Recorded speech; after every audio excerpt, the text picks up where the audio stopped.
Ah, there I am. Good morning, everybody. Nikki has the day off. Kim McAllister in on the Nikki Medoro show, filling in on this Thursday.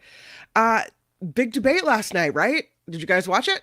Well, we'll get to it. We'll break it down. I do have some help, Square. I saw you in the chat. We'll have Chris Merrill along at about 9:30 to talk about everything with us. I see you guys talking about gas prices. It's funny because that was the topic of conversation at the kitchen table yesterday as well at my house. So we'll touch on that as well. Do want to let you know before we really kind of dig into everything, though. First of all, I'm so glad that you're here. Thank you for coming back, even though Nikki's not here. We're trying to keep everything together. So thank you for being here with me. The like button is one thing you can do that's free that will really help us out. So if you can click either like, thank you very much for that. And if you haven't subscribed yet, please click that as well. If you can share the show, we love it. It really helps us out. And you know the website. It is thenikkimedoroshow.com. I'll say it again. Thenikkimedoroshow.com is where you can go to find all things Nikki Medoro. The link is there to buy merchandise. Also, the link is there for Patreon. The PayPal link is there as well. But someone was saying recently that they were having trouble with the PayPal link. So I'll tell you how it works. And the PayPal link is really important because we're doing this 1-year fundraiser anniversary raffle with a box full of the things Nikki Medoro loves the most in this world. It's a $20 entry, and to do it, all you need to do is PayPal or $20. You can go to paypal.com. And when it says, who do you want to pay? You click in the Nikki Medoro show at gmail.com. Easy as pie. She'll send you a confirmation link, and then you are in the raffle and ready to go. I wish we had more than one box, but we just don't. If you live within 50 miles of San Jose, you'll get a nice visit from Nikki at Ding Dong, and there she is at your door. So that would be pretty fun. Okay, let's dig in. Now that we have all the business out of the way, I do want to talk about the debate. And I know that we have Chris Merrill coming in, so there's some things I'll save. But as far as an overview, let me take that raffle thing down. As far as an overview, I do want to get right into some of the things that were said last night. So let's take a look. Here's some footage from the debate last night. This is courtesy of CNN. Some of us aren't paid to the bottom line is we excuse me. Thank you for speaking while I'm interrupting. While I'm speaking. With former President Donald Trump, the undisputed frontrunner for the Republican nomination, GOP candidates fought for time to stand out from the pack as moderators lost control of the second Republican debate. Sir, we will get you some questions, but you're going to have to let us move on. Can I just say one thing? China is investing. If you talk over everybody, please lose time. If I may finish, you can't be on both sides. Gentlemen, you'll have your turn. Stuart, can we get back to the question? No, we cannot. Governor DeSantis, I'm going straight. On this stage Sir, we will have to cut your mic, and I don't want to do that. You have more than time to explain your point. Well, if I was interrupted by a lot of people here, and I want to be respectful because I believe these you are weren't good respectful people, last debate. but I do not. If I may, from one admirer of Ronald Reagan to another, from one admirer of Reagan to another, let's have a policy debate. And the right answer is we need to declare independence from China, and I will see that through. Stu, go ahead. May I remind everyone to keep within their time frame so that we can get as many questions in as possible. This question for Governor DeSantis. DeSantis, I have a question for you. Are you guys having trouble seeing me? Florida's new Black History. I want to hear about that. Let's have a policy debate. What's going on? So that's how it went. What an S show, basically. Talking over each other. No one can hear anything. They're jockeying for position. Did we learn anything from all that except that it was kind of a childlike, event who could get teachers' attention? I don't know. I was not impressed by what they had to say. Some people had the opportunity to make some points. They measure it in who managed to speak for the most minutes. So I guess in that case, you have to shout over each other. If you're looking at who was able to speak the most, that would be Vivek Ramaswamy at 6 minutes and some odd seconds. I think the only thing it showed me is what a bunch of children on stage, right? Daniel writing, these guys don't want a policy debate. No. Calvin says, hose them down with a garden hose. Fools. I mean, if I was on the stage, I would have been embarrassed. This is not an exchange of ideas. This is not a professional, they're at the highest level. They look like a bunch of kindergartners. No. Vilma, keep talking and we learn nothing. Right. Right. I do feel, Chris, that it was different than debates of the last 30 years. There have been debates where I found there to be decorum. There have been debates where, maybe there's always a little bit of, back and forth, but not like that, where it was hard to even get a point across. So it just seemed like a lot of what was going on. Yeah, Liz, disaster. And if you can't have a moderator that has control, you've got to threaten to cut off people's microphones. Whoa, yeah, I was not impressed at all. I will say that. So that's kind of how it went. Laying the stage for that, the groundwork for that. But I don't know. I just found it to be, even when there were points that were able to be made, I didn't take much away from it. There was some really awkward moments, and I do want to play you one of those.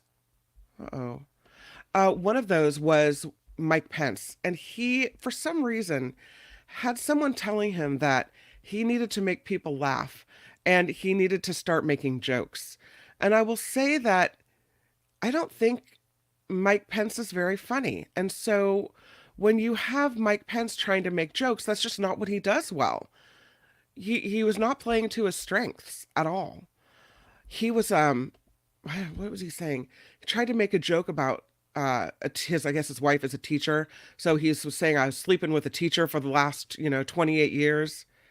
It was awkward. He was awkward and kind of cringy, I guess you could say. And I was a little embarrassed by him. Here, I have some video of Mike Pence as well, and we can share it together and watch together and see how he did. But I closed my StreamYard window, but I felt that, Mike Pence, when he's talking about facts or when he's making a moral point, I guess that's when he's believable, even though everything comes off as a slick veneer anyway, and he's not very relatable. At least when he's himself or, talking about something he knows about, there's that. But he wasn't, and he didn't. And so here's a little bit of Mike Pence last night in his, let's say, awkward debate. Picket line, he belongs on the unemployment line. Pulled out of his business deal in 2018 in China. That must have been about the time you decided to start voting in presidential elections. I served in Congress for 12 years, although it seemed longer.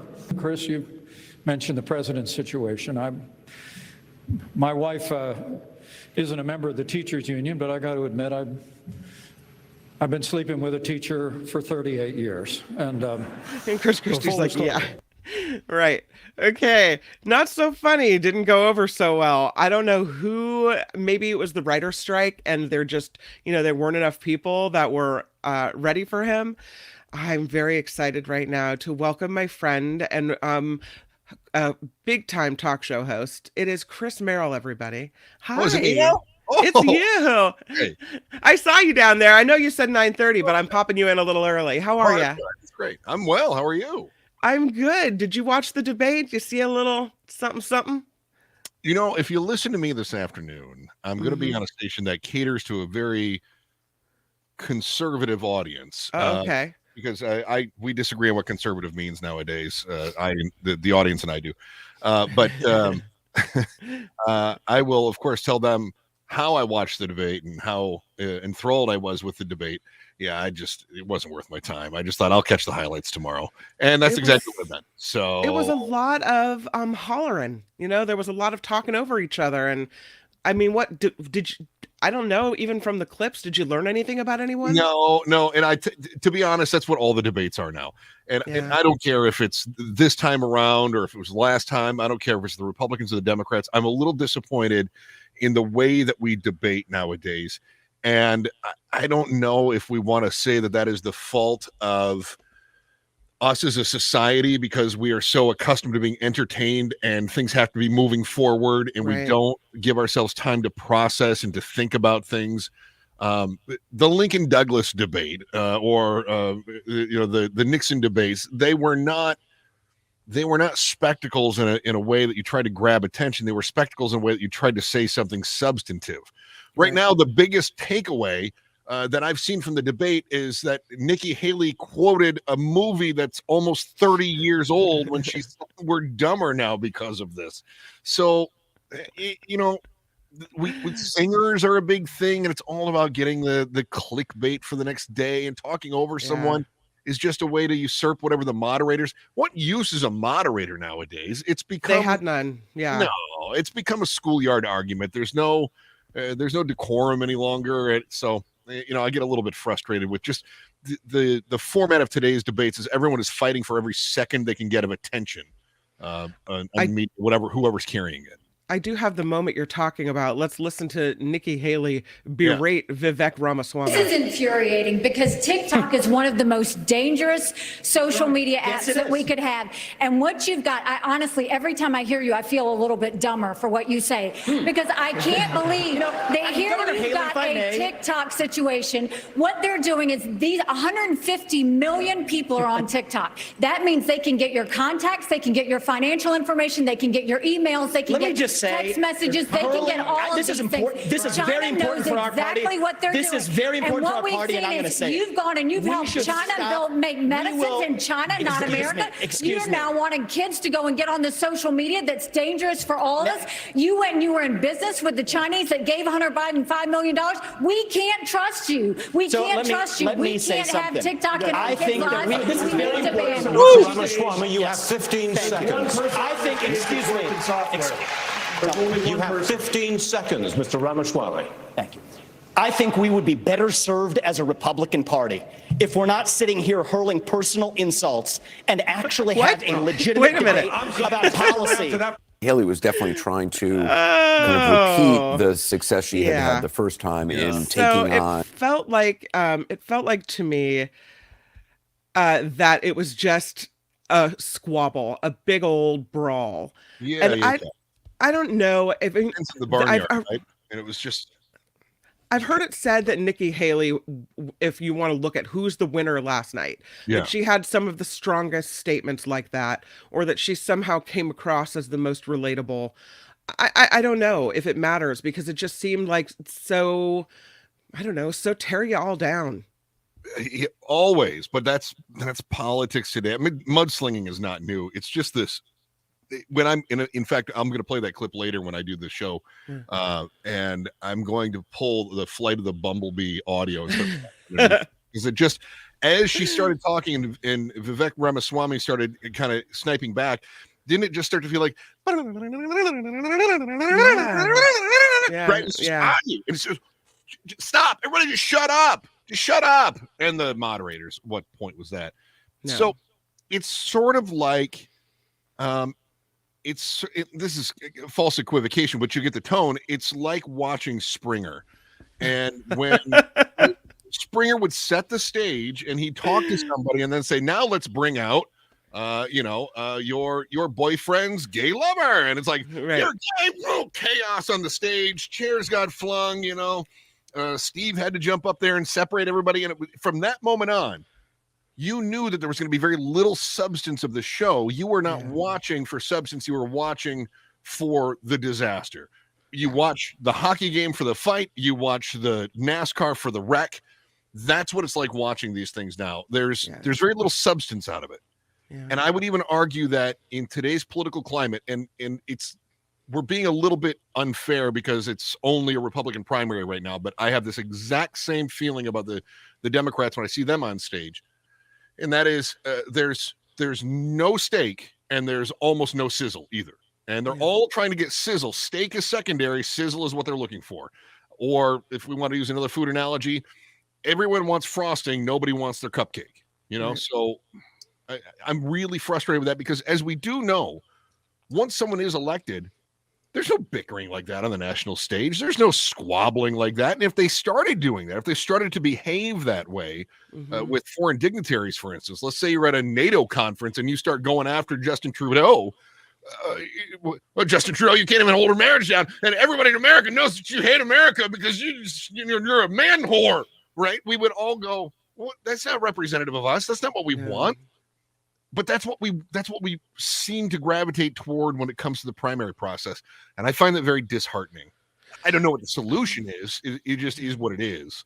I think there's a difference between the primary debates or, the party debates. And then when you get to the end and you've got two candidates on stage, one from each party, and then you maybe get some more of what you're, trying to find out, which is which candidate do I gravitate toward? This is the way that we're supposed to find out who these people are. Do they align with my ideologies? Are they somebody I relate to? Are they someone that, when they speak, I think I could get behind that person, right? But it's nearly impossible at this point to get behind anybody because you don't know what anyone's saying. I do want to share one more clip with you today, and that is Chris Christie. All right, so let's take a look at Chris Christie because he, I think the reason he got into this race anyway was just to kind of be the thorn in the side of Trump, who didn't even show up. Yes. But here's what he here's what he had to say. I want to look at that camera right now and tell you, Donald, I know you're watching. You can't help yourself. GOP presidential candidate Chris Christie took a moment during the latest Republican primary debate to speak directly to former President Donald Trump. I know you're watching, okay? And you're not here tonight, not because of polls and not because of your indictments. You're not here tonight because you're afraid of being on the stage and defending your record. You're ducking these things. And let me tell you what's going to happen. You keep doing that, no one up here is going to call you Donald Trump anymore. We're going to call you Donald Duck. So you lizard, chicken lizard, you yellow belly. I mean, I don't know. I mean, I don't have a problem with Chris Christie calling out Trump or whatever. I felt like that was way, like you said, I mean, the writers are obviously on strike. Yeah. Because that is, I mean, he wanted the zinger. That one was pre-written. Sometimes Chris Christie is the strongest when he doesn't have a pre-written zinger, or maybe it's those zingers come up at the right time and he drops him in a way that makes him feel natural. That felt really forced. And listen, Chris Christie would not make a great president. I mean, he's got a lot of baggage, Bridgegate. He's got some other things in his past that we look at. But there is an element of Chris Christie that I love to see on the stage, and that is he just becomes, in what is a chaotic primary, he is an agent of chaos. And I love it. I like the Looney Tunes music is a good idea. That's so that was it last night. I mean, I think that was pretty much in a nutshell, that's what we got. That's the second Republican presidential primary, and I walk away with not knowing any of them better than I did the day before. Yeah, it's a great point. And now as we look at I always love it when they call it like the post-mortem.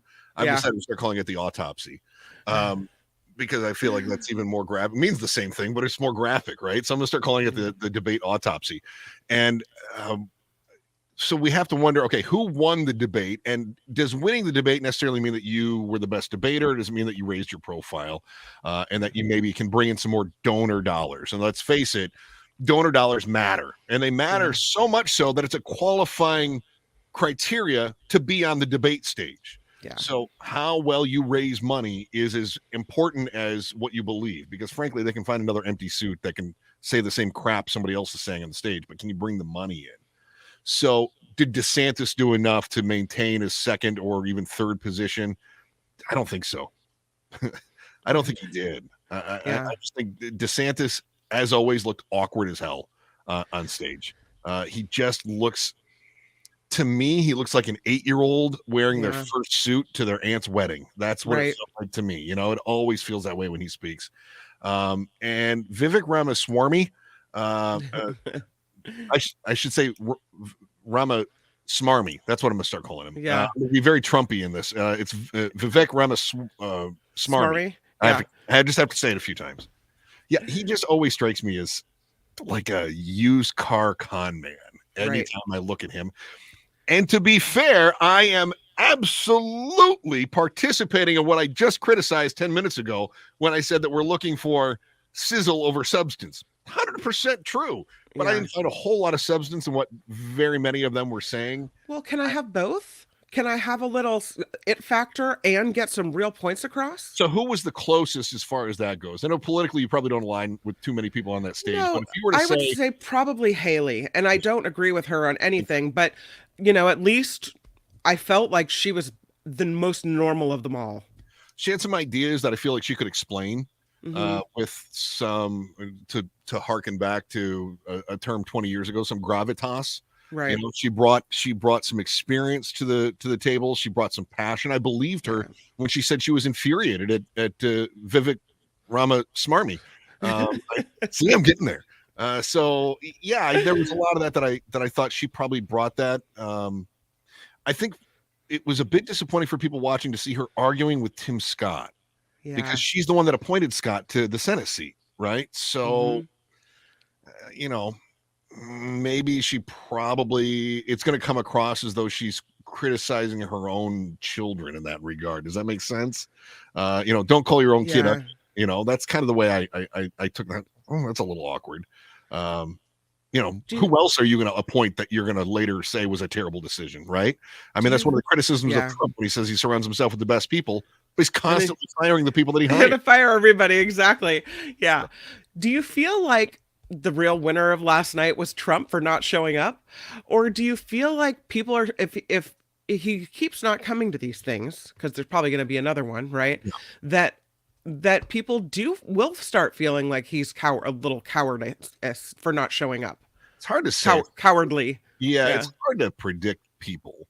And I also stopped trying to predict anything related to Trump years ago. Look, I basically lost a job because when Trump went down that golden escalator, I said, what a joke this guy is. He doesn't stand a chance, you know, snowball's chance in hell. And then, of course, he ended up with not only the nomination, but also I would say the most animated base that we've ever seen. You know, Obama had claim to that prior, but Trump's base is more animated and remains more animated than anyone could ever imagine a politician would be. I mean, he is the Taylor Swift of politics, which is gross.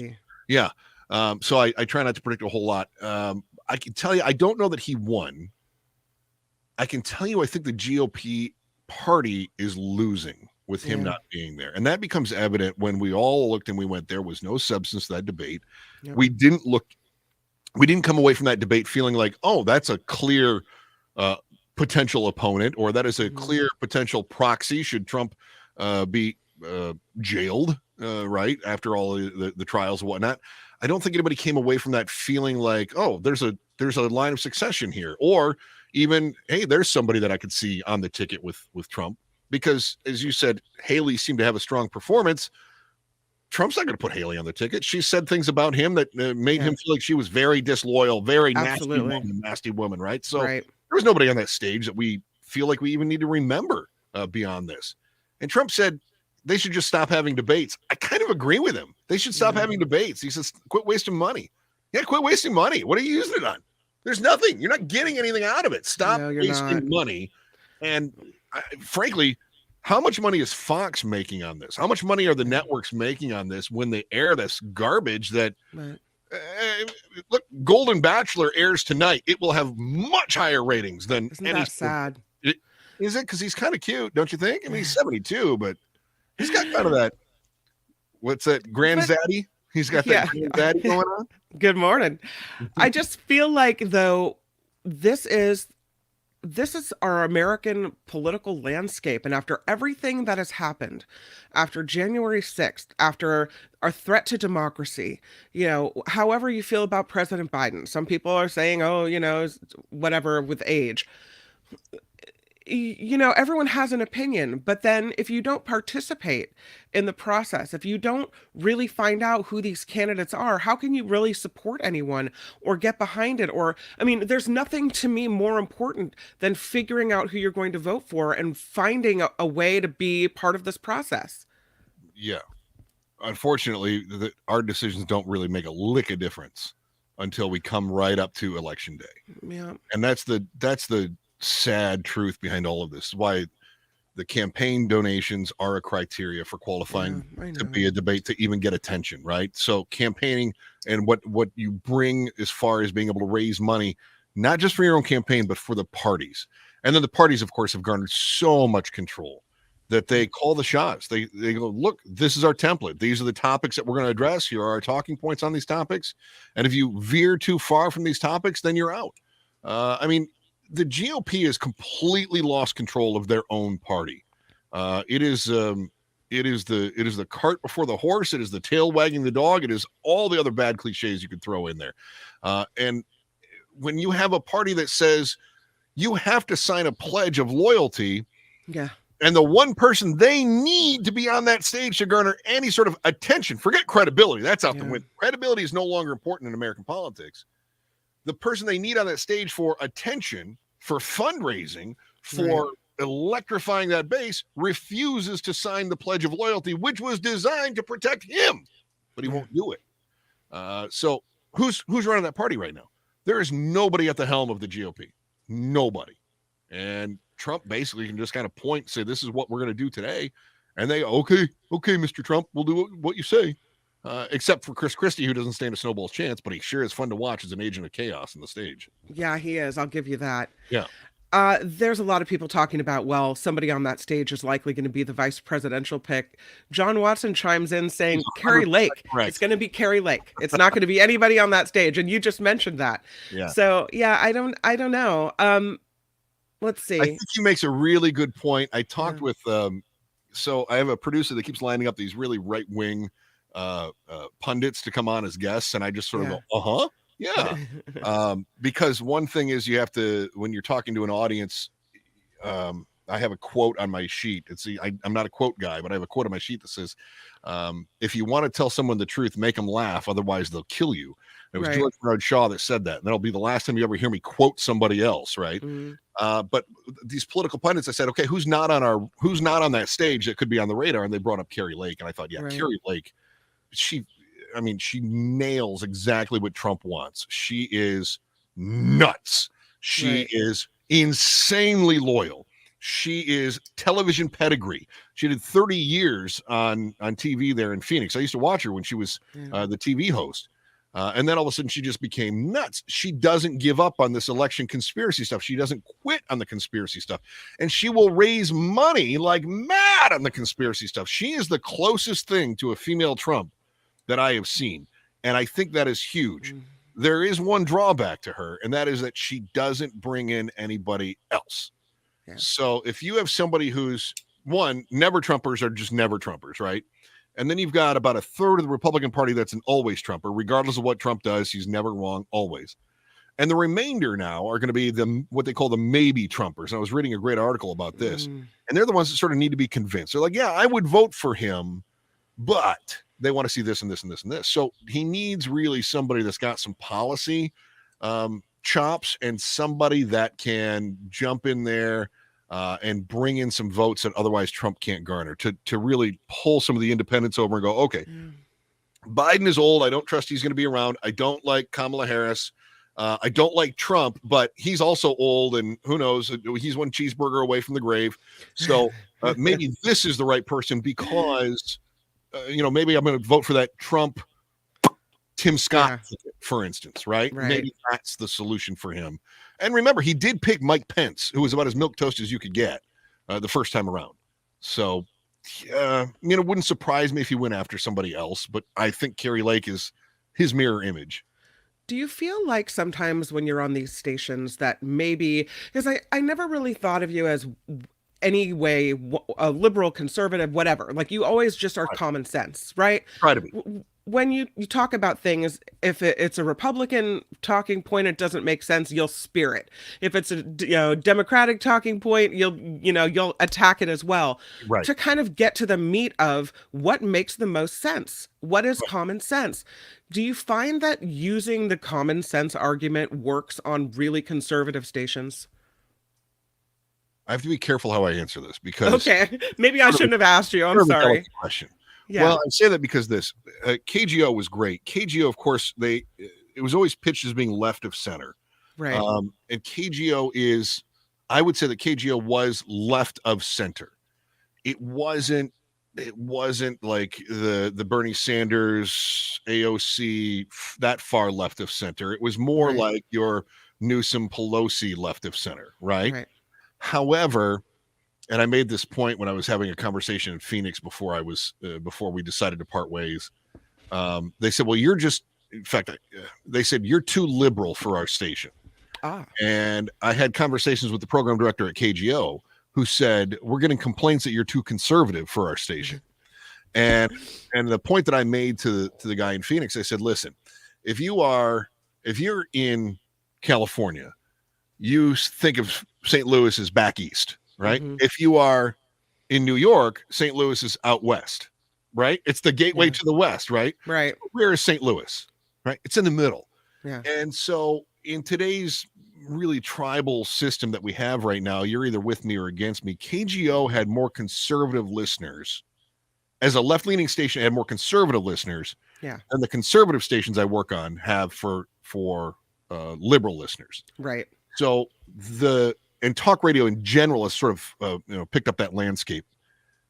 It's become so tribal, and this is what a lot of different programmers are trying to get away from, is we don't want to just be seen as an echo chamber for whatever Fox News and Newsmax say. Mm-hmm. And unfortunately, you have some higher up programmers that say, yeah, but we can keep selling that. That's where the money is. Yep. So the common sense approach on that station doesn't work yet. Okay. And that's not to say that it won't work, but the station itself, and again, I'm speaking in generalities here. And when I say the station, I mean hard right conservative stations. Right. Those stations, they need to evolve, and right now they've entrenched themselves so far. Right. So that's where it doesn't play right now, but you can appeal to people's sensibilities. Right. And you just have to, this is where I've probably had the most professional growth over the last decade or so, is just being able to talk to somebody and get them to hear you say something, even though it's something they maybe completely disagree with, right? Some people just want to put walls up and they want to start screaming right out of the gate. Right. And right now, that's really what our industry has done as far as catering toward those people. Yeah.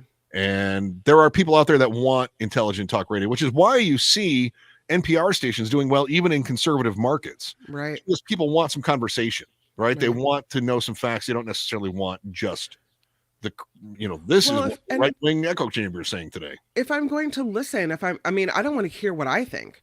I want to hear something different.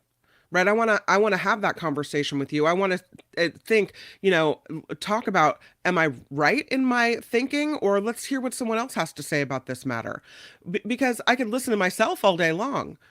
So what's the point of that? I want to know more about what other people are thinking. And that doesn't mean that I want to log into Fox News and watch that, but I want an intelligent conversation. Right. And at the same time, though, you don't want to feel like your opinion is invalid. Right.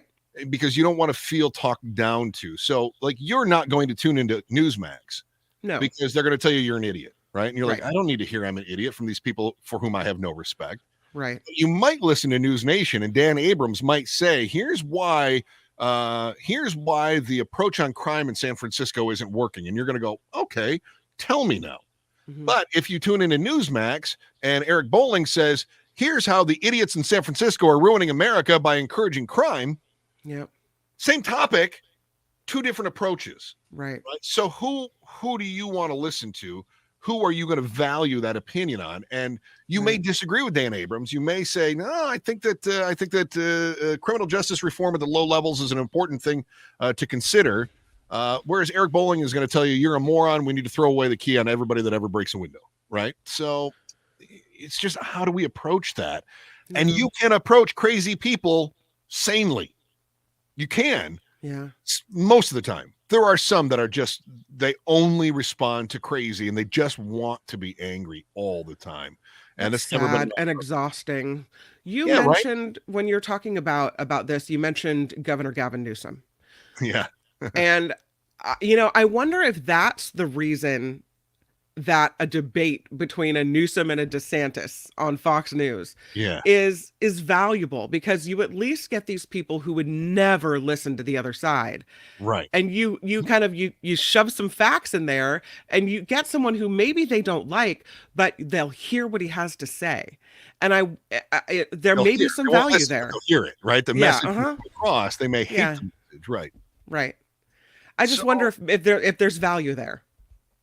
I've been thinking about this one for a while. Yeah. And I wondered for whom there is the most value. DeSantis needs something. The guy's on life support right now. Yeah. I don't think that debate was good for him. I think he's just, we're just witnessing the downward spiral. And we see this in primaries. This happens a lot where you have a front runner one week and the next week they're just gone. Yeah. It happened a lot. Was it 2012? I think that we just kept cycling through everybody. Was that the Herman Cain and Newt Gingrich, and it was just like every week there was another front runner in the contest and whatnot. So yeah, I think he's toast. The Newsom. Okay, does Newsom win by debating Santis? And how? Does DeSantis win by debating Newsom? I think DeSantis wins because he wants more of that earned attention that he needs to have, and he wants to be the guy who's anti-California. Right. Right. And Newsom wants to raise his profile on a national level. We know him very well in California. Outside of California, not a lot of people outside of the political wonk class know much about Gavin Newsom any more than you might know about Glenn Youngkin, right? If I were to say, tell me about Glenn Youngkin, you go, wow. Right. So he really needs to raise his profile in the same way that DeSantis has done over the last year for himself. I still, and I know he keeps denying this, I still feel like Newsom is going to be the head of the ticket in 2024. Really? I do. I do. Now, listen, this isn't off the wall. It's a hot take. I get that.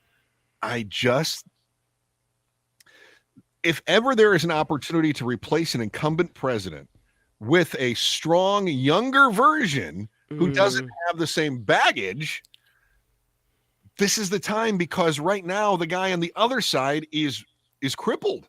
I mean, he is so weak going into this. He has overwhelming support within his own really concentrated base. Right. Beyond that, he can't garner support, and he may be in jail. And as we've discussed, there are a number of other people on that stage that really don't fit the bill. They don't look like they've got it. And did you notice who was in the spin room last night? There was one Democrat in the spin room in Simi Valley last night. Is Governor Newsom. Yeah. And he's going to debate with DeSantis. And I know he keeps saying, no, I'm here for the party, and I'm not, and I'm, blah, blah, blah. I'm here for California. I still think he's the guy in 2024. Listen, I'm probably wrong, but I'm entering. We have a little kind of like you do like an NCAA pool when you try to pick your winner. Whatever. I've got one of those, and I'll be picking my presidential winner in 2024. I'm picking Newsom as my guy. But how does this happen? I mean, I don't know. I don't see a way out, because Biden says I'm running again. Sure. And he was here in the Bay Area yesterday fundraising. Yeah. And so, I mean, what does he have to? Are you saying the stairs? So there has to be a medical emergency in order for this to happen? Okay. Like, I just feel like we're already on the train has already left the station. So he's already running. All right. Let me speak practically and let me speak conspiratorially. All right. Okay. Oh, we always love a good conspiracy. Go ahead. Practically speaking, there are a couple of ways that Joe Biden is not on that ticket, right? First is obviously medical emergency, and we hope that doesn't happen, right? I hope he doesn't fall down the stairs. But he's been falling down the stairs a lot, and they've now said that he's got the spinal arthritis, which sounds horrible. I can't even imagine. That sounds like a miserable condition. So I hope that he's okay, and I hope that that doesn't happen. Second, the Republicans are really wearing him out here with this impeachment garbage, right? If we see this get dragged out, the Democrats make this enough is enough. This is total malarkey, and for all we know, the Republicans will push through an impeachment without any hard evidence, but it'll be enough circumstantial evidence that they're trying to score political points, right? Which is what they claim was the deal with Trump in the first place. So they feel like tit for tat, it's only fair, you did it to us, and wham, right? All that stuff. So there's the practical side. Then there's the conspiratorial side. And the conspiratorial side is, Joe, you were the right guy in 2020. We needed a steady, grandfatherly-like hand to guide us out of the dark times of Donald Trump. We needed somebody who could assure the American people, someone that they could look at and trust. And you were the guy, and we thank you for your service. It's time for you to say you'd like to enjoy the time with your family, just like you did in 2016. You want to spend some time with your family, and maybe that means putting some more money in your son's commissary, whatever. But behind the scenes, maybe they say, Joe, it's time to let the next one in, and we'd also appreciate your endorsement of Gavin Newsom. And Kamala Harris, of course, gets screwed out of the whole thing. Right. But Gavin Newsom has said he would say Kamala Harris would obviously be the next one to run. Of course he said, what else is he gonna say? If he's laying the groundwork for himself. All's fair in love and war in politics. He's trying to be modest, trying to be humble. Kamala Harris is not it. The Democrats want to win. They want to win. And I don't know. We'll see. We'll see going forward. And a lot of this, as I mentioned, the guy on the right is a terribly weak candidate. But right now, Joe Biden is not coming off as a strong candidate either. And I think the Democrats are going to want a slam dunk. And I think Newsom gives them that. And look for it to happen at the convention. This is it's a long shot. I get it. Look for it to happen at the convention. We could have a contested convention. I mean, Governor Gavin Newsom, a lot of people in California are disillusioned because of his dealings with PG&E and the California Public Utilities Commission and what have you. I've gone off on him on that before. But he plays well here. Does he play well across the country? Are they going to trot out that old ad with the, whether you like it or not, gay marriage is coming for you. Like, is he going to be the guy who says, the message about him is, here's a guy who doesn't care what you want. He's just going to cram these liberal policies at your face. And as the rest of America, they're not California. Like, this is a whole different ballgame. They will pitch that. And actually that take, which is more authoritarianism, right? They're going to say he's an authoritarian. That plays well on the right to say Trump is going to say, forget the unions, take it or leave it. You go back to work, auto workers, or you don't have a job anymore, right? They're going to love that. Reagan did that with the air traffic control, right? So they love that. They love that they're sort of the screw you part. Whatever you want. I don't even care if I like the idea that you have. I don't like you, and so I'm going to do everything I can to destroy everything that you like and love. That plays well with them. It doesn't play well with the people on the left. So when Newsom does that whole, you're going to take it or leave it, there are some people that are like, yeah, good, finally somebody's standing up. But a lot of people are going, that is not the way diplomacy works. Yeah. So but I don't think it's going to play out.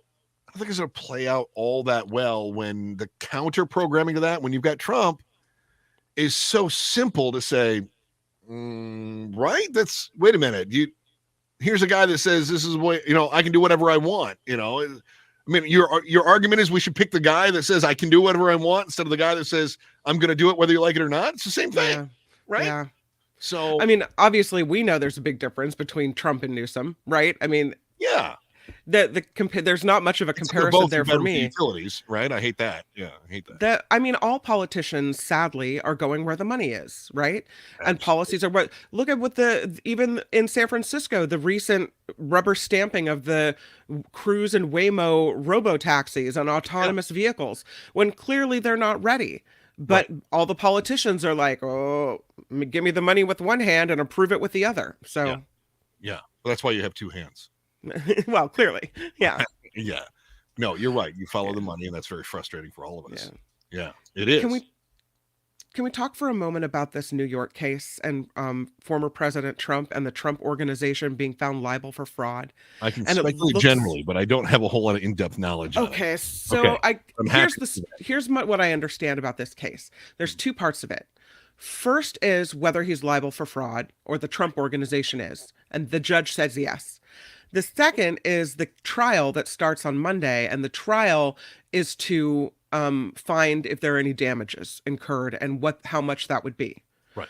The DA in New York is asking for $250 million. But I heard Michael Cohen the other day say it could be as high as $600 million. We don't know if there are damages awarded. And what we do know is that they likely will be appointing a overseer, a receivership for the Trump organization. And it means that he loses control of all of these properties in New York. Right. And a lot of money is gone. And Michael Cohen was saying, I think we played the clip here yesterday, this is the way to hurt Trump in his pocketbook. This is how to get him. Sure. Yeah.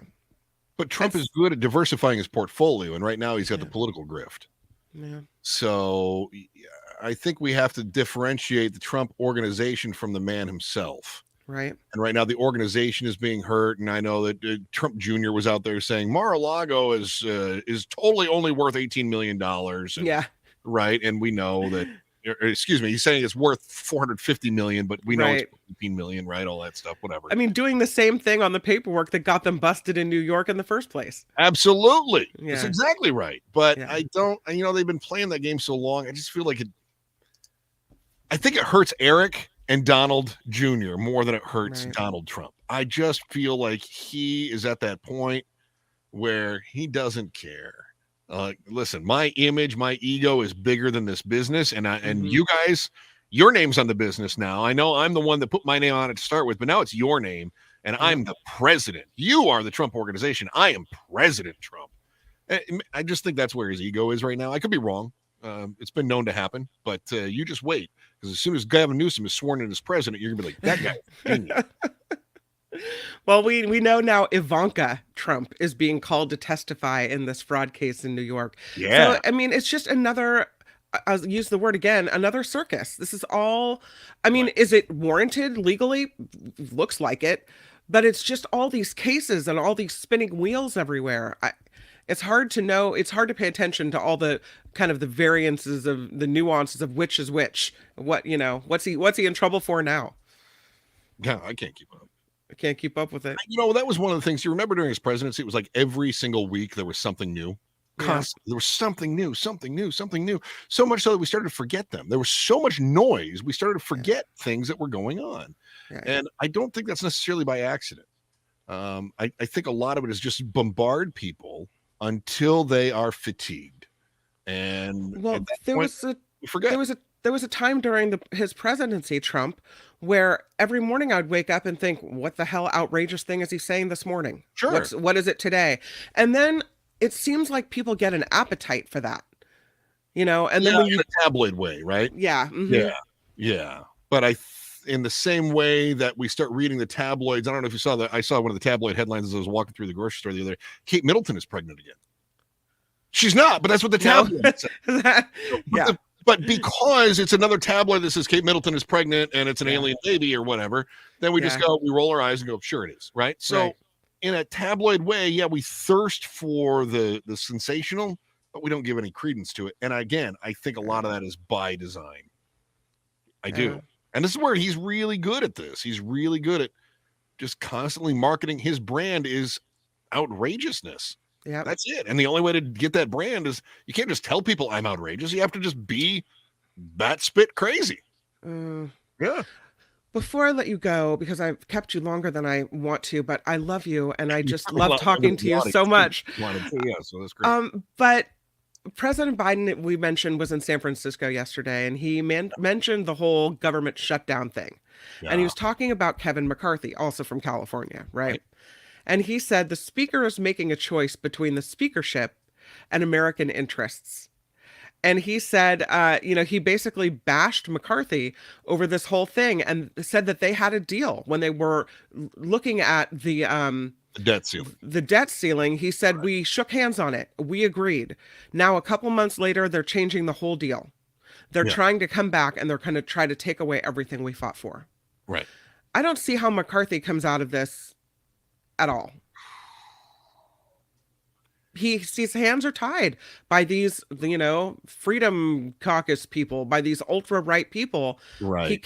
And so if he crosses the aisle and he makes a deal with Democrats, then the argument is that you can't be the speaker then because, because the deal he signed with the devil to get the speakership was right. that any one person could call for a vote to have him removed. Right. Yep. So that's where he's really stuck. So the question is, will he be a patsy or a martyr? Which one is it going to be?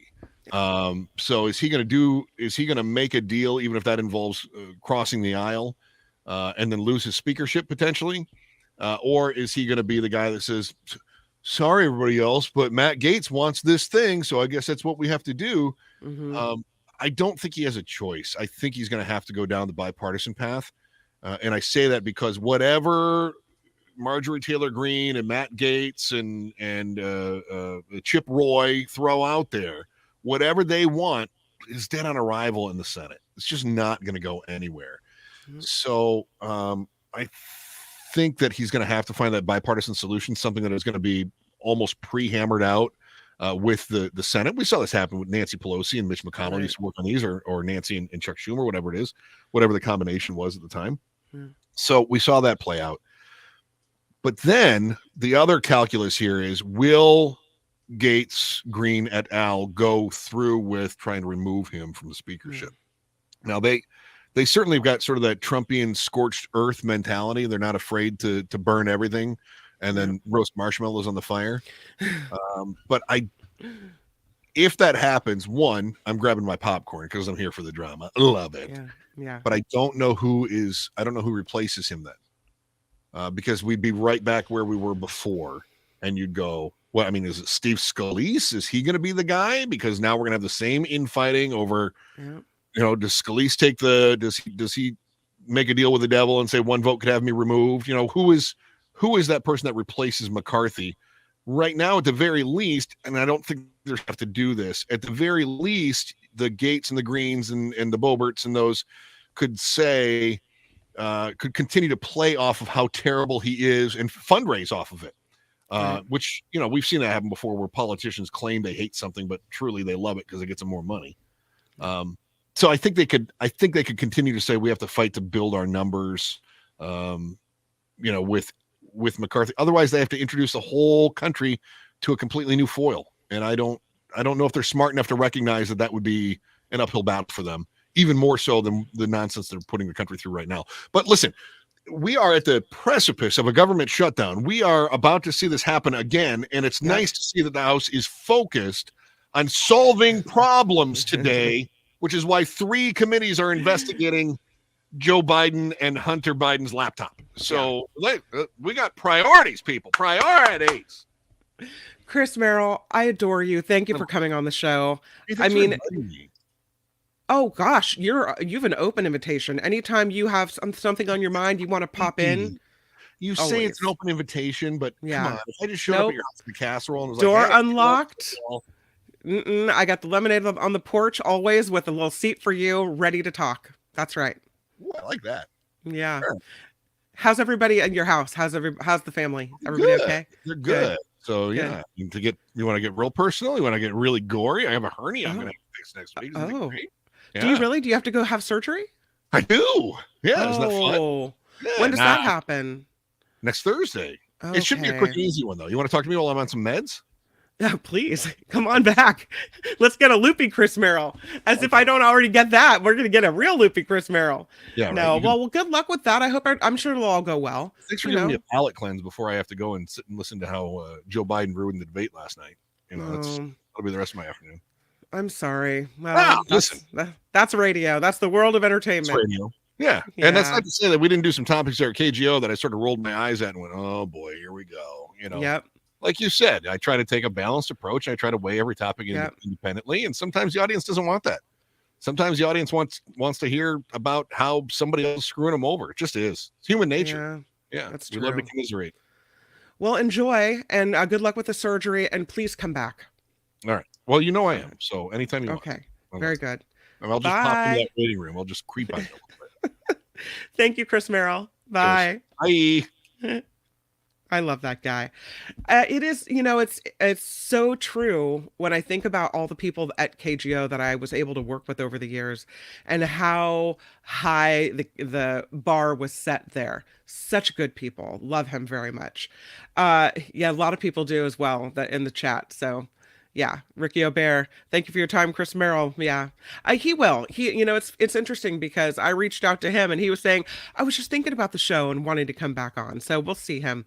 Yes, Chris Merrill anytime. Funny, common sense. And I guess that's what I want people to respond to is that type of common sense where, it's not you just swallow all liberal policies and don't think for yourself, or all conservative policies and don't think for yourself, but you really think about what makes sense. And for me, he's always done that.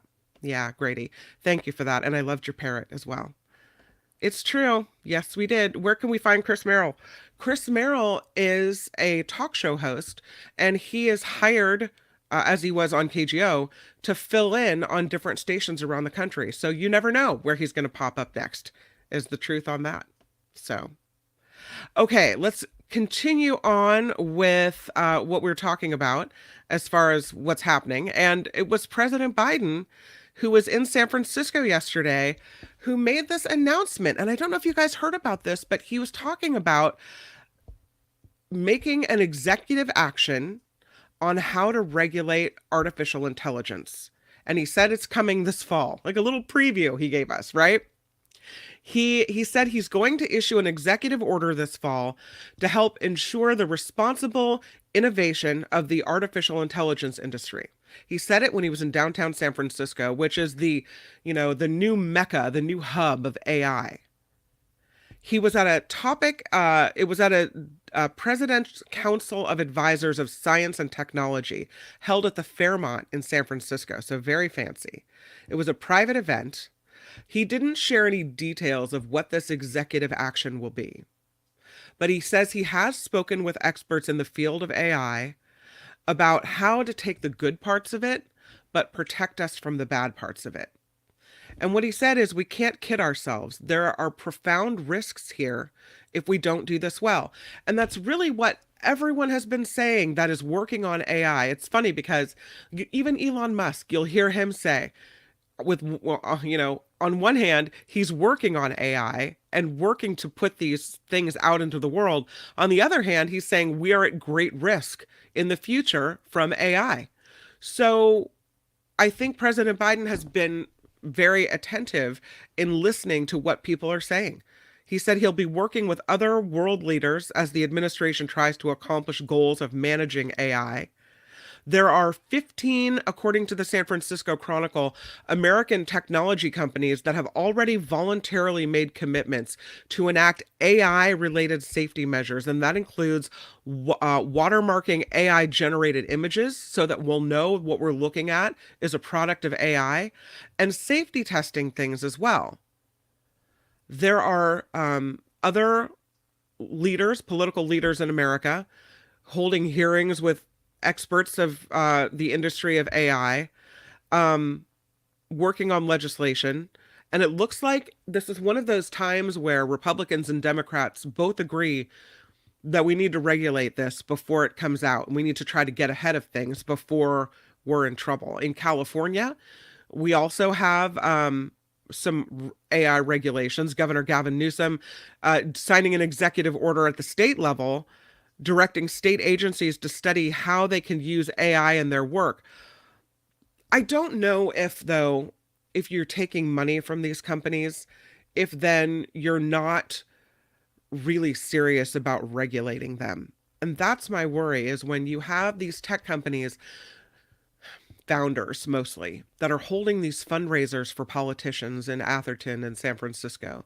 And then you have politicians come and try to regulate the industry for which they're, from which their hand is out and they're receiving all this money. If we're going to get the kind of regulations that we really need and that will really protect us. Governor Gavin Newsom has told the Chronicle before that he's taking a deep dive into AI, that he has spent time at the source at these companies getting briefed on what's happening. State Senator Scott Wiener is working on legislation about AI. I have concerns that it's just not going to be enough. That's my concern. California lawmakers are saying if anybody is going to set the stage for regulating AI, what happens in this industry, it's going to start at the state level here in California first, before it goes to the federal level. The Scott Wiener bill, legislation on AI, is being called a step ahead of anything they're doing in Washington, D.C. But I don't know. I don't know if he, if he's successful in this. He is, President Biden is saying that there's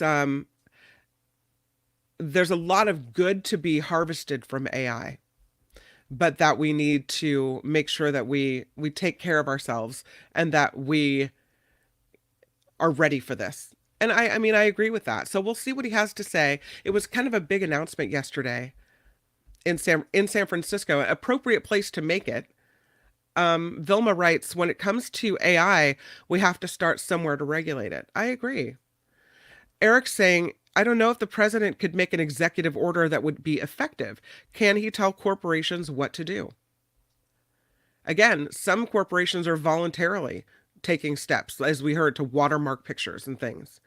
So, I mean, and I think there are leaders, founders of these companies who, on one hand, while they want to make money, know the risk. And again, I'll bring up Musk's name. He has been someone who has come out and said, here's all the things that could go wrong with this. Here's how, our society could change forever. Here's why we need to protect ourselves. So they know. And I don't think I don't think that maybe I'm giving them too much credit. It could be. But I don't think leaders of companies, even Elon Musk, who I think is a weirdo. No offense, Elon, if you're listening. I don't think even the leaders of those companies want to wreck the world. I don't. I think when they look back at the things they did, they want to make the world a better place with their technology. I don't think they want to get to the place where they look back at everything they've done and created and think, I wish I hadn't have done that. Look how that worked out for us. Look how I left the world. So I guess maybe I want to have faith in people. Yeah? Maybe not. Yes, Chad, Nikki is at her second job. She will be back on Monday. Thank you for asking. If I was remiss in saying that, my apologies. Eric writes, Musk only wants to hold on AI so he can get his own tech caught up. You might be right. I don't know. I mean, I just feel like, I guess I'm giving them a little more credit. I want the tech leaders to have a little responsibility. And what they have said so far makes me feel like there is where AI is concerned. So, okay, let's move on, because we also have some, this is a doozy. And I know we talked about this Mark Milley thing. He's now having to take safety precautions because former President Trump suggested that he deserves to be executed for treason. And maybe Trump just doesn't care. Or maybe he's really evil and he seriously wants something bad to happen to Milley. Or maybe he's so clueless that he doesn't understand that he has these people that once he stirs them up, will go forward and will actually do violent acts on his behalf. I don't know how he wouldn't know that after January 6th. Like, is that not enough of enough evidence to say when you stir up the pot, people will do what you're saying? Do you have people following you that take you seriously? He told people, maybe we should put the bleach and the light inside the body, and there were people that were dying after drinking bleach. That's how blindly people will follow him. Now, General Mark Milley, who is the outgoing Joint Chief of Staff, is taking, he says, appropriate measures to protect himself and his family. because Trump said he's a traitor who deserves to be executed. The most irresponsible. How do you even say that? So irresponsible. So Trump goes after Milley in a Truth Social post, accusing Milley of being a woke train wreck who went behind his back to communicate with China in the final months of Trump's administration. Here's the quote from Trump. This guy turns out to be a woke train wreck who, if the fake news is reporting is correct, was actually dealing with China to give them a heads up on the thinking of the President of the United States. This is an act so egregious that in times gone by, the punishment would have been death. A war between China and the United States could have been the result of this treasonous act. Milley says, listen, as much as these comments are directed at me, it's also directed at the institution of the military. There are 2.1 million people in the United States in uniform. He says the American people can take it to the bank that all of us, every single one, from private to general, are loyal to the Constitution and would never turn our back on it no matter what. No matter what the threat, no matter what the humiliation, no matter what. He said, if we're willing to die for that document, then we're willing to live for it too. So he said, I'm not going to comment directly on those things, but I can tell you that this military soldier will never turn my back on the Constitution. And now he's got to hire private protection because of what Trump said. And I look at this, and I know Trump's always after headlines, and here I am giving it to him again, right? But it's another example of saying something so egregious and so outrageous and putting someone's life in danger and at risk that I'm flabbergasted that people aren't outraged by it.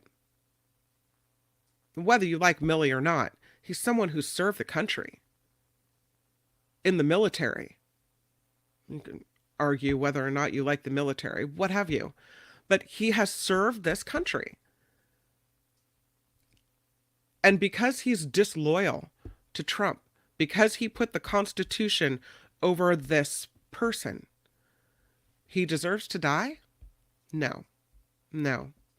And I want Trump to, again, I want him to be held accountable for these words.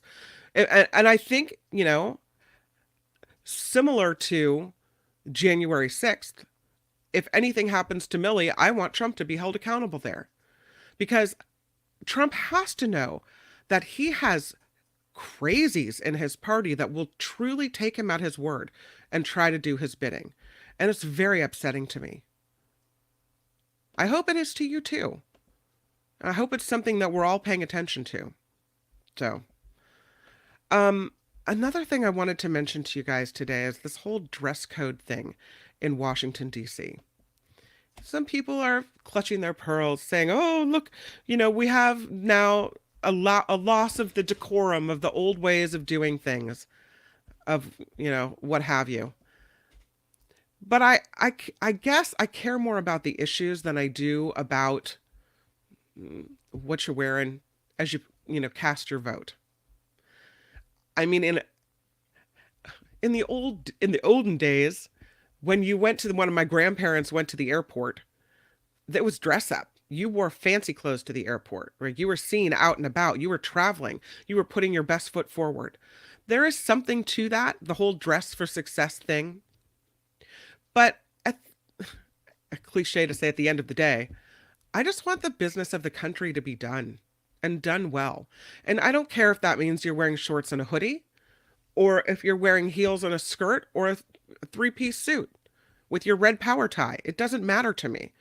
I just want people to do the job they're sent to Washington to do. So I have some video to play for you of Senator Fetterman explaining this whole phenomenon of why he wants to wear casual clothes to work. Let's listen. What was your reaction to all the hubbub over the dress code? Mystifying again. I maintain that don't we have a lot of really more important things that we should be addressing here about the Senate. But I think it's we've all moved on, and that's certainly my hope. Did you have any conversations with Senator Schumer about this or any of your colleagues? I have not. I have met colleagues on either side of the aisle, casually running in saying it, like, hey, it's cool, it's no problem, I got no issue, that kind of thing. No one has directly come to me and said, the world will burn if you, wear a hoodie, kind of thing. Why do you not wear a suit? What is your reason for dressing like wearing a hoodie, shorts, and dressing like a bum? Comfort, basically. And it's kind of hard to find suits, kind of this size too. And I believe that it's not the person that is made by how they dress as well too. I mean, yet you're still willing to speak to me, and I'm in a hoodie, and you're in a suit. If you would have showed up, dressed like Spider-Man, I still would have been delighted to speak to you because I know you're a professional, and I'm delighted to do that. So, and particularly our staffers, are not well paid here in DC, and they work very hard, and that is a major financial burden, including dry cleaning as well too. I have a dynamic staff. I don't care what they're dressed in too. It's like as long as they're comfortable and continue to serve our nation. And so that's it. You're a professional, and I respect you. But do I respect you as much if you come in looking all slovenly and sloppy? I mean, there's something to be putting your best foot forward. But I agree that I just want them to do the business. That's all. I just do. Square's talking about the news today is hoodies and sweats are no longer going to be allowed for men. Jim, Senate decorum. Recently, they had to vote about letting women breastfeed on site. It almost failed because they don't understand. Have we gotten to the point where we're beyond now what we're wearing? And I look at the technology industry, and I think I've mentioned this in the past, that my husband a few years ago had gone to a job interview, and I looked at him and I said, that's what you're wearing? Because to me, you go on a job interview, you're wearing your nicest stuff that you have in the closet. You're wearing your collared shirt, or you're not necessarily your suit, but you're wearing, a nice, where you look respectable, right? Like you've tried a little bit. You put some thought into what you're wearing, not just shorts and a t-shirt. But in the tech industry, if you show up wearing anything other than shorts and a t-shirt or jeans or casual wear, they look at you like maybe you don't belong here. That's different in Washington, D.C. But if we can change it in one industry, then why can't we change it in another? Do we want to? Yeah, because dressed like Spider-Man. That'd be fun. Woohoo! Vilma says it's not what they wear in the Senate, it's what they do. That's right, Vilma. That's right. Sometimes a suit attire is appropriate, and sometimes it's not, and let the guy be, right? Perry Joe Jim Bob is saying shorts and a hoodie too informal for government leaders. But that's the thing. When you see Senator Fetterman standing there in his burgundy hoodie, are you looking at him any differently than you would look at him if he was standing there in a suit and speaking to you? Are you putting any more or less stock in what he has to say because he's not dressed in a way that you expect a politician to be dressed? I don't. I'm listening to what he's saying. And I know that everything is a visual medium now, which is why I'm, here I'm a radio girl sitting on a camera talking to you. I know that people want to, look at who's representing them and look at who is speaking and make their judgments based on, visual cues. But what really is the substance is what people are saying. It's so funny because this is the whole thing about TV versus radio. And I have this story. I used to do some television. I would fill in doing traffic reports on KTVU. And there's this one time where I broke some news. There was a fire that had just broken out in San Francisco. So I broke the story. I thought it was a great report.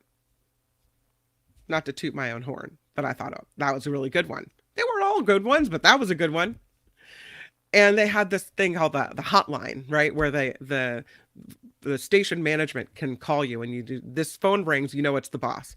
So the report ends, I pick up the phone and I think, oh, they're going to say, you know, that was great. Thank you for the breaking news and whatnot. And what she says is, can you put your hair behind you? That's it. That's what you cared about after that whole report is you wanted my hair behind me. It naturally tends to fall forward. But she wanted my hair behind me. Not, that was a great report. Oh my gosh, can you tell me where that fire is so we can send a reporter? Or, you know, thank you for being on top of all, nothing. And that's why I've always loved radio more, because it's about the substance. You're not, and I understand why people in television have to pay attention to how we look. But I've always been more about what you're saying, you know, what the ideas are. And so there's this difference. And I think you could make that argument for whether it's important how we are expecting our politicians to dress in Washington, D.C. And maybe you want both. Maybe you want the ultra slick, professional looking politician who also has good ideas and something to say. But if I have to pick one or the other, I'm going for ideas. I'm going for the person who shows up to vote, even if they're running in, you know, flip-flops and shorts. That's what I care more about. Did they show up for me when it mattered? Do they have good ideas? Are they doing their job? Are they trying to work on my behalf to make my life in my congressional district better? Or senatorial state, or whatever it is. So, yeah. Eric writing, politicians should wear clothes with the labels of their biggest corporate donors emblazoned on them. Now that, Eric Kennedy, I could get behind. Like a NASCAR, you know, vehicle, right? Here's our sponsors. Sponsored by PG&E. Yes, that couldn't be funnier and more true at the same time. Brilliant, Eric. I love that. OCB says he wears a hoodie to cover his neck as well. Okay, that's fine. Yeah. There is no dress code. Okay. Eileen writing, today in the U.S., all classes can wear what they want. In other parts of the work or world, she probably means class distinction is very important. That's true. And, you know, the better you dress, historically, the more money you have, the more respected you are as far as a member of society. But I don't necessarily think that just because that's the way it's always been and that's the way that's right. Kathy says, I remember the day when we were required to wear dresses. They're taking us back to the 1950s. Woz and Jobs set the standard in the tech field. It followed. There are still some people in suits if you're walking around San Francisco, but it's not like the financial district of the old days where everyone was in a suit and tie. At the very least, Elise says business casual is what she'd like to see. Yeah, a pair of khakis and a collared shirt, right? Ricky Aubert says, we try not to judge by appearance, but unconsciously, yeah, everybody is a judgy. I'm judgy. You're judgy. I'm judgy. We're all judgy, right? Yeah. Jim saying, we're talking about naked people. Ooh, Jim getting a little racy this morning. Good morning on the Nikki Medoro show. I'm telling you. Lori says initial job interviews are different. Dress up initially until you know the culture of a private company. In both of my jobs in biotech, I was in a dress and heels. My future boss is in t-shirts and jeans. That's the way I would approach it. But apparently, in some cases, if you dress up and you're going on an interview, not only do people at your current company get an inkling that you're going somewhere, maybe for another job, but also, according to my people in tech over here at the house, you're not taken as seriously if you don't show up looking like you fit in. So you're trying too hard, right? Les writes, it's not like the guy came to work not showered and wearing PJs. As long as he's getting the work done, that's all that matters. And that's funny that you mentioned PJs, because that's what Nikki and I were talking about the other day, is this new not new, but a trend for kids wearing their pajama bottoms to school. Are they still getting the work done? Hey, if you're still, getting your homework done, doing well in school, engaged in school activities, okay, wear your pajama bottoms to school. I used to be, the only thing I cared about is, are all your parts covered? And is it seasonally appropriate? Are you wearing shorts when it's raining outside? And even now, I'm like, you know what? If you want to wear shorts and it's raining outside, fine, kids, go ahead. John says, I'm okay with wearing clothes that fit the occasion. Dress casual most of the time, dress formal in formal occasions. Wear what's appropriate, right? Shorts, sweats, authenticity holds more value than the suit and corruption. Is a suit a symbol of corruption for you? Is that what you're trying to say? Champagne's saying something similar. I like people who are dressed up when they lie to me. No. And Lori, and this is what I think my point is, expectations change as people challenge them. And that is what's happening. We're seeing that challenged. So, Calvin wants me to move my hair back more often. Thank you, Calvin. Yeah, you see what happened, though. I moved it back, and now it falls forward. So, it's just not something I was thinking about. Another time I did move it back like they told me, and then they said it looked like I was sitting for a portrait. See, I don't think I did well on TV, which is why for the first, I don't know, however many months until Mark Thompson talked me into uncovering my camera, remember when I used to use the living room picture? I had a different living room every day. I would search for the most beautiful living rooms with a view of the ocean, living rooms with a view of the snow and the mountains. Because I just don't want it to be about what I look like. But I guess you can't help having it be about what you look like, right? And neither can Fetterman. So if that's the case, and if it is about what you look like and how you present yourself to people, then you have to pay attention to that. And I don't know if a hoodie and shorts do the job. There are some people that I want to thank, and I have been remiss in doing so. So let's take a moment, if we could, to thank Maud Day. Thank you for having great guests. Maud Day, thank you for being here. And I have to tell you, I don't know if I had blocked you from the show or whoever, but I am so glad you're unblocked. I saw your name. I went into unblock with somebody else. I think Vicky and Sausalito, who I'd unceremoniously clicked on accident. And I saw your name in there and I thought, that's not right. So I apologize however that happened. If it was my fault, my bad, I'm sorry. But I'm so glad you're here. Thank you for the $25 contribution to the Nikki Medoro show. And thank you for the nice words as well. Really appreciate you. Yoga for life. Yoga for life. $5 for yoga from Yoga for Life. Thank you so much for that. That is really nice of you. I have to say, Yoga for Life, I'm not much of I like to stretch, but I'm not much of a yogi. A yoga-er. I think it's a yogi.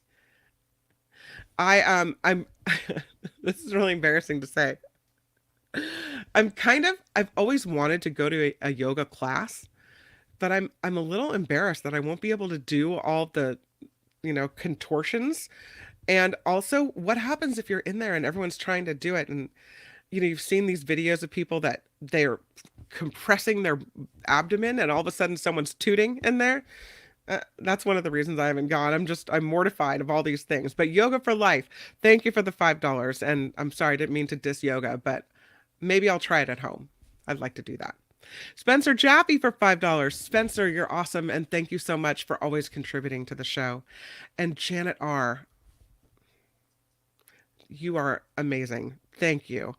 Love the show. Today is my birthday, so I'm sending you a gift. Janet R. for $50. What a lovely gift to Nikki and I. Thank you so much for that. And I have to say, happy birthday to you. Thank you for spending it with the Nikki Medoro show. I love to put balloons up in the background. See if I don't know if I can, because my picture is big right now, and have no background. I don't think I can, but the next time I show a video, you'll see the balloons in the background. Thank you, Janet, and happy birthday. I hope you're doing something fun. Well, you're here on the show with us, so that's something fun, right? But I hope you have some wonderful times with family and a great birthday today. Thank you for spending part of it with us on the Nikki Medoro show, and thank you for the gift. It truly is a gift. So much appreciated. So Maud, Yoga for Life, Spencer, Janet R., thank you so much. I will take this moment to tell you again about the raffle. Since it is 10:30, it's been an hour and a half since we've talked about it. So let me tell you that you've got a Nikki Medoro raffle with a box full of her very favorite things, and you could win it. It is the mystery box, but I'm telling you, all the stuff she's putting in the box, really cool. You're going to love it. $20 to enter. You can go to paypal.com. When it says, who do you want to pay the $20 to this email address, thenikkimedoroshow@gmail.com. That's how you do it. And good luck. I hope you win the box full of the good stuff. I can't wait to hear all the things that are actually in the box. So I'm looking forward to hearing that as well. I do want to let you know that you can also go to our website. Of course, we thank not only the people with the super stickers today, like Maud, Yoga for Life, Spencer, and Janet R. Happy birthday. But also our monthly Patreon sponsors, without whom we truly could not do this show. So that is thenikkimedoroshow.com, and there you'll find our Patreon link. So thank you for that as well, and thank you for spending your morning with us. So I appreciate it. Nikki appreciates it as well. Some other stories I did want to mention to you today. This story, you may have heard about this one, and I know it's a couple days old, but I feel like I've been remiss really in not talking about it. The former speaker now, of the Canadian House of Commons, his name is Anthony Rota, and he resigned from his post because he made a big mistake. It's one of these things where you open your mouth before you've really done your due diligence and research, right? He praised a Ukrainian veteran who, I guess he didn't know this, had fought for a Nazi military unit during World War II. So on Friday, during an address to Parliament by Ukrainian President Vladimir Zelensky, Rota stood up and celebrated this 98-year-old man. His name is Yaroslav Hunka. He is a Ukrainian Canadian, he called him, war hero, who he said fought for Ukrainian independence against Russian aggressors then and continues to support the troops today. But that's not the whole story on Yaroslav Hunka. Human rights and Jewish organizations condemned Anthony Rota's recognition, saying Hunka is more than just that. He served as a Nazi military unit known as the 14th Waffen Grenadier Division of the SS. So Rota comes forward after he realizes this and says in a statement, "This house is above any of us, and therefore I must step down as your speaker." Do you think he should have stepped down for one mistake? He didn't know. He didn't do the research. He should have known. The information's clearly out there, right? What he said is that public recognition of Hunka that he made caused pain to individuals and communities, including the Jewish community in Canada and around the world, in addition to survivors of Nazi atrocities in Poland, among other nations. Rota said, "I accept full responsibility for my actions," and he steps down as speaker. Justin Trudeau, the Prime Minister of Canada, called the whole thing an embarrassing incident. But do you think he needed to step down as speaker for making a mistake? Was the apology not good enough? Was coming forward and saying, clearly, we didn't research this person enough. We didn't do enough. And we're horribly sorry. Resigning over a mistake. I don't know. I guess I look at it from an American perspective now. We're willing to accept so much more than that. That if you can step forward and say, I misspoke, I shouldn't have said it, throw out your Whoopi Goldberg apology, right? Accept responsibility for what you've done. Do you really need to leave your post because of it? And I see somebody like that willing to take responsibility. And isn't that someone who you want in an office like that? Yeah. Oops is right, Ricky O'Bear.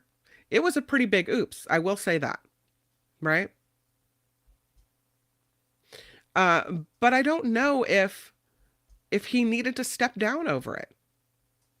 Wes, good morning to you. He says that's taking full responsibility. The egomaniacs in our system never would. It's true. I mean, in our system, that'd be a one-day story and off to the next thing, right? Lori says, yeah, step down as speaker, but stay as a regular member. Did he resign completely or just as the leader? I think he just resigned as a leader, is what my takeaway was. Karen says, I don't think he should have stepped down, considering he didn't know. I think a lot worse was done by the previous U.S. president. I'd like to get back to the Canadian way of doing things, right? Holding yourself accountable in such a way. We used to see that in American politics, but we don't anymore. John says, that was a simple mistake. People aren't as forgiving today. Maybe it's because the screw up will forever be on social media like YouTube. Yeah, it doesn't go away anymore. It's there for everyone to see. Luis says, that's Canada. U.S. equals George Santos, lying liars who lie. The guy who would have doubled down, what about them fundraised, and then raised millions of dollars off of lies. Yes, that's true. I don't know. I think they took it too far. I mean, I think an apology was warranted. I think he obviously should have done better research on who he was supporting there. But and I'm not Jewish, but I would think that even if you were a member of the Jewish community who was offended and affected by the statement supporting someone who, was part of horrible atrocities in World War II, that someone coming to you and saying, I am so sorry that I have made this mistake. It was a horrible oversight. I should never have done it. I should have looked into what I was saying before I spoke. Does taking accountability not count for anything anymore? We're all going to make mistakes. I made one the other day. Had to apologize to a friend. Didn't click something I should have clicked and share something with someone and left them out of a conversation. And I apologize. It was my error, my mistake. But how much do you hold it against someone? Yeah. Okay. Something else I saw that I wanted to bring up, because I think this is getting out of hand, is what I'm thinking. This is President Biden's dogs. And we've seen this over and over and over again. But apparently his dog has bitten another Secret Service officer. This is his dog, Commander. And he bit a member of the Secret Service at the White House Monday night. They say it's the latest in a series of episodes in which one of the Biden family pets has bitten people since the president took office in January of 2021. And in at least one of these cases, a Secret Service member had to go to the hospital for a bite to the leg. And I love that President Biden rescues these dogs like German Shepherds. And they're rescue dogs. When you get a rescue dog, you don't know if it's been abused or if it has issues or what have you. But you can't have a dog, you can't have a job like the president and be around all these people all the time, because you're constantly going to be surrounded by people, and have animals that are going to lash out and bite. So yet another incident where a Secret Service member has been bitten, and I feel bad for the dog. The last dog that had bitten 3 or 4 times, something like that, they had to send it to be cared for by family members in another location. On one hand, you think, well, if someone was coming to attack the president, at least we know he's got a dog that's going to stand up for him, right? On the other hand, You can't have your dog biting people. It's just not going to work. So I don't know if that's a good scene there. This is a video that's a couple years old. It's so disturbing to me. And the only reason we're seeing it now and that it's being called attention to now is because we have a U.S. gymnast, Simone Biles, calling attention to it. I don't know if you saw this video, but it's of a gymnastics event in Ireland where all these girls are being given medals. And the person goes through the line, and when she gets to the one black girl, she skips over her and gives another medal to the white girl next door. I don't know if this could be anything other than racism. And this is one of those things where, and I'm sorry, doesn't seem like it's enough to me. You know, when you've done something so awful to someone. But I want to play the video because I don't know if a lot of you have seen it. Check this out. In a gymnastics event, and you're standing in line with all the other gymnasts waiting for the medal that you've earned. But you're the only one who doesn't actually get that medal. And you're not sure why, as a little girl standing there, that you have been skipped over. That's exactly what happened to one young girl, and it was all caught on camera. There's newly resurfaced video now viewed over 50 million times from a meet that happened a year and a half ago. And it shows an official who's handing out medals, getting to the only black girl standing in line. She pauses, appears to skip over her, and continues passing out medals to everyone else. Now, a parent complained about alleged racist behavior and a resolution was somehow reached. But now that the world has seen the video, Gymnastics Ireland has now been forced to comment, telling CNN, "What happened on the day should not have happened, and for that, we are deeply sorry." Nope, not enough. Deeply sorry after Okay, so the woman who was passing out the medals is saying it was unintentional. How do you skip over the only little black girl in line? First of all, I don't know how you take your racism to children, but that video makes me want to tear up and cry. I just don't know how you do that to a kid. And I don't think it was oversight. I think it was racism all the way through. And it's interesting that it took Simone Biles, top gymnast in the world, to come out and point out the racism, the unfairness of that whole episode. That poor girl. I don't know. She's still competing with Gymnastics Ireland. But it's interesting that Gymnastics Ireland really didn't have anything to say until this became a worldwide issue.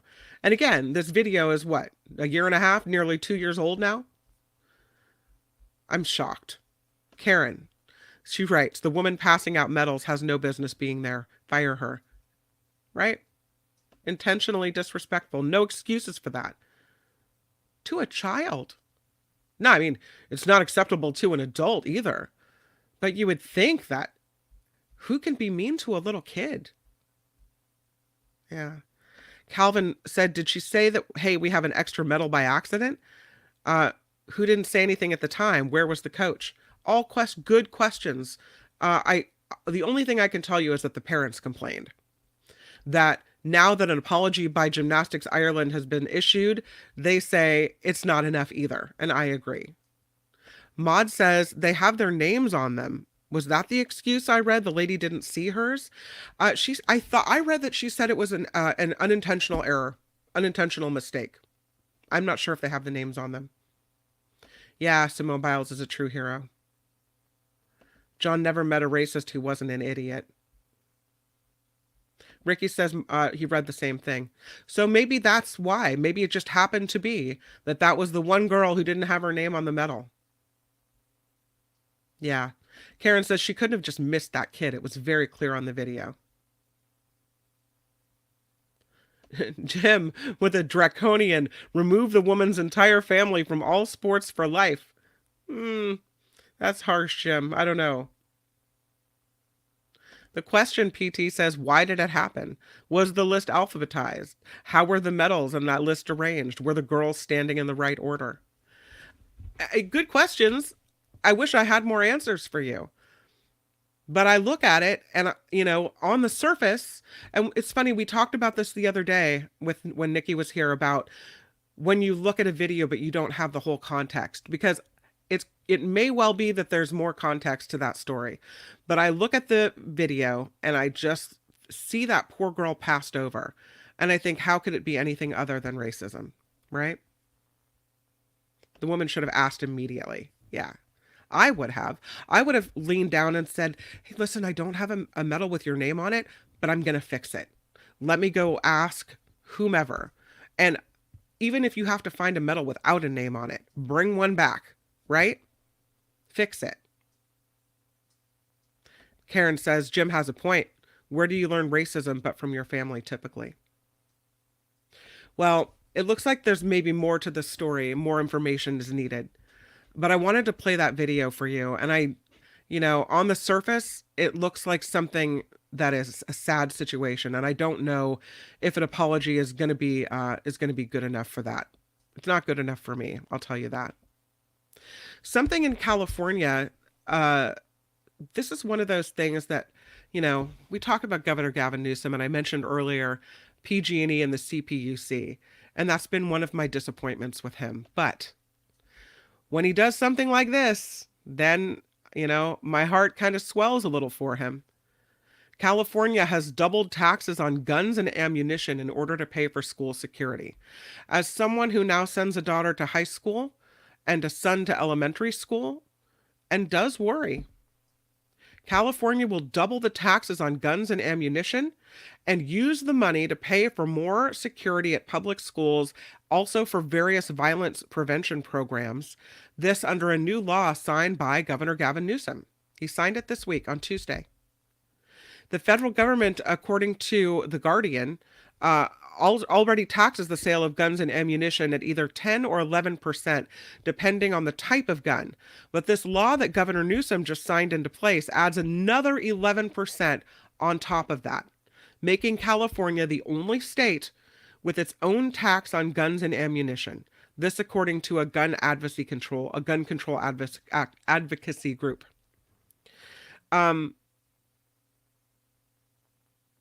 It's one of those things where Governor Newsom often doesn't want to raise taxes on things, but for this, yes. He says, the article writes, the author of the article writes, this is, again, in The Guardian, that it would have been very difficult for Newsom to veto this tax because of his outspoken support for gun restrictions at the state and the national level. I feel like this is going to be challenged in court, but I feel happy that we have this because some people will say they don't want police officers at school.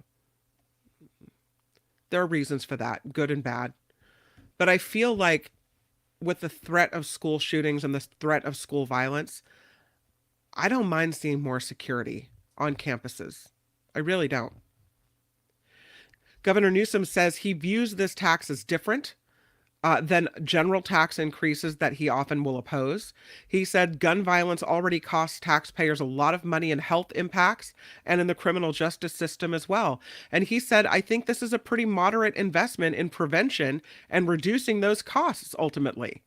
He said the carnage, it's too much and we can't normalize it. We can't accept it. And this is a small price to pay. And I don't mind that people are being charged an extra 11% for guns and ammunition. Great. I think it should be more, personally. He also signed some other gun legislation. He signed a law overhauling the state's rules for carrying concealed weapons. It's a reaction to this new standard for interpreting national law, gun laws. You remember the U.S. Supreme Court came down on this last year. California's new law bans people from carrying guns in nearly all public places, and that includes public parks, and it includes playgrounds, public demonstrations, gatherings, amusement parks, churches, banks, any place where alcohol is sold, good. Good. He also signed a law, that will require all semi-automatic pistols sold in California to have a micro-stamping technology. So every bullet will have a very unique mark, making it easier for law enforcement to trace the gun it was fired from back to its owner. The thought is that these laws are going to make us safer. Not everyone agrees. The California Rifle and Pistol Association says this is all unconstitutional stuff. Unconstitutional, retaliatory, vindictive response to the Supreme Court's affirmation that the Second Amendment protects an individual's right to choose to own a firearm for sport or to defend your family. This according to Chuck Michel, who's the president of the California Rifle and Pistol Association. He says they are being challenged, and the second they are signed, the clock starts ticking toward a judgment striking these laws down. I hope not, because I want police to be able to track a bullet more easily and find a killer more easily. Who wouldn't want that? I want, if I'm going to a bank or a school or a playground or a protest, to know that it's illegal for someone to pull out a gun and start shooting. When I send my children to school, I want some level of protection, because if this is the society we're living in, where God only knows what's going to happen on a day-to-day basis, then we better take some type of precaution. So I applaud Governor Gavin Newsom for signing these laws into existence.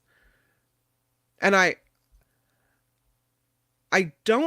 understand being a gun advocate and wanting to have a gun to protect your family. But when you look at what is common sense is, if a bullet is used in a crime, you would want it to be tracked easily, right? Why is that a problem? Why do we want someone to carry a gun at a playground? Why do we want as a family not to have, or as a society not to protect kids at school? When society changes, we have to change with it. And we see these mass shootings all the time, so we have to protect those most important and dear to us. In my case, that's kids. So to me, it's a common sense. I understand that gun advocates are going to challenge every single gun law that we have, but it's frustrating when it seems like something is so, yes, that makes sense to me, why it would have to be challenged. Sandy writes, the right to bear arms does not mean there can be no rules or restrictions. If you are law-abiding, you should have no issue with a few rules. Exactly. I could still go out and buy a gun if I wanted one, even if I have to pay 11% more for it, or the bullets for it. It's not like you're saying I can't have it. You are saying I can't have it at a playground. Good, because I don't want anyone else to have one at a playground either. Eric says the Second Amendment fanatics, if they can quote the Third Amendment, the Fourth Amendment, and the Sixth Amendment, they can't do that. They can't. John says ghost guns are becoming popular. 3D printed guns too. Less easy to make the ammunition. John says I own a lot of guns, mostly inherited from relatives, and the tax is fine with me. Right. Because you want people protected, right? I mean, I would think. Vilma, I think about all the taxes they put on gas. They can do it on gas. They can do it on guns. Donald writes, hi, Donald. The problem is you're limiting by class or ability to afford the gun. No. 11%. If you're going to buy a gun, 11% is not that much more to you. I don't think it's that much more limiting. Sandy writes, if we're required to register and insure our cars, it only makes logical sense that we should register and insure our guns. Yeah, insuring and having insurance is a whole nother issue. But I tend to agree with you, absolutely. Ricky Aubert says, I jumped through hoops to obtain a permit to carry. I'm okay with making it more difficult and expensive. That's right.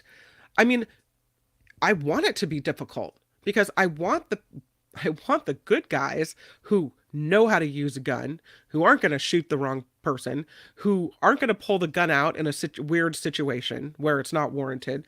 Those are the people that I'm okay with having a weapon.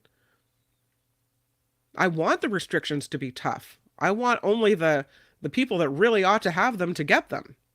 Thanks, Ricky, for that. And thank you, Harry, for the $5. Love the show. Here's my drive-by contribution. Off to my next meeting. Oh, Harry. Oh, I hope you have a great day at work. I hope everybody does. Of course, we have the Mark Thompson Show coming up next here on YouTube, followed by the After Party Live. Please join us for Mark Thompson. Thank you to everyone who's contributed to the show. Tomorrow we'll have Tim Sika on with movie reviews. I might pull some more surprises and have some more surprise guests join us as well. But thank you for sticking with me here on the Nikki Medoro Show. Please click the like button if you haven't already. Subscribe if you haven't already. We'll do it all again tomorrow. We'll be right back here to re-rack it and do it again. So again, thank you so much. We will end the Nikki Medoro Show as we always do. Here's my boy, Jake. Nikki, you're all so awesome. You're proud, like a beautiful blossom. You're also the best. I really can't rest. You're all so awesome.